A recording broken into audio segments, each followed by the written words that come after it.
दोस्तों आज हम जानेंगे पॉक्सो एक्ट के बारे में।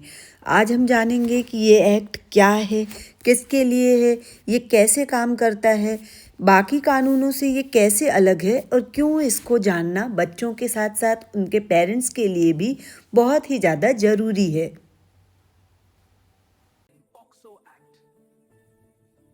The Protection of Children from Sexual Offences Act 2012.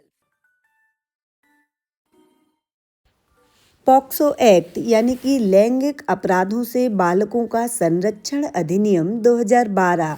दोस्तों नाम से ही स्पष्ट है कि बच्चों को लैंगिक शोषण के से बचाने के उद्देश्य से इस कानून को लाया गया।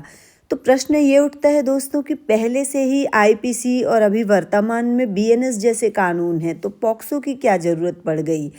तो आईपीसी और बीएनएस सभी उम्र के पीड़ितों को एक ही तराजू में तौलते हैं, जबकि इसमें कोई दो राय नहीं कि बच्चों को अतिरिक्त संवेदनशीलता की आवश्यकता है। बच्चा किसी के लिए भी सॉफ्ट टारगेट होता है। बच्चा अपनी स्वयं की मदद करने में पूरी तरह से असहाय होता है। बच्चे के लिए अतिरिक्त संवेदनशीलता और सतर्कता की ज़रूरत है, इसीलिए ये एक विशेष कानून लाया गया।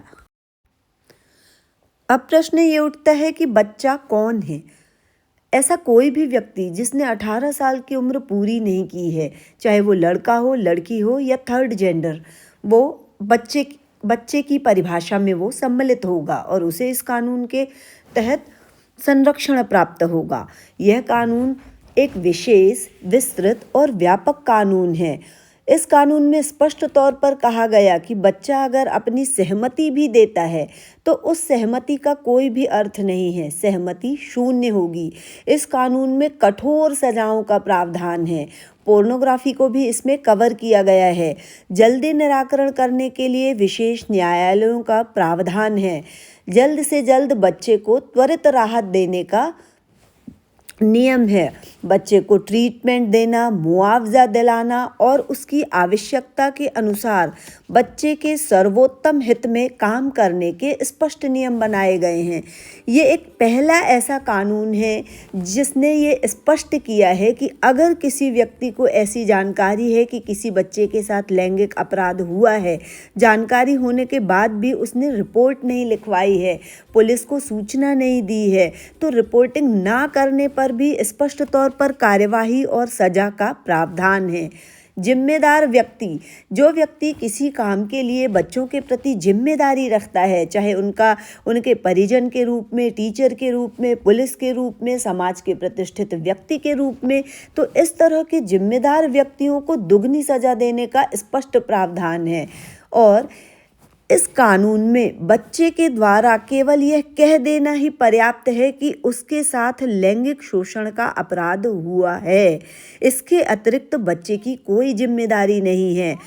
अब जिस व्यक्ति पर आरोप लगाया गया है, ये उसकी जिम्मेदारी है कि वो सिद्ध करेगा कि उसने ऐसा नहीं किया है। यानी कि अपराध को सिद्ध करने का भार पूरी तरह से आरोपी पर है।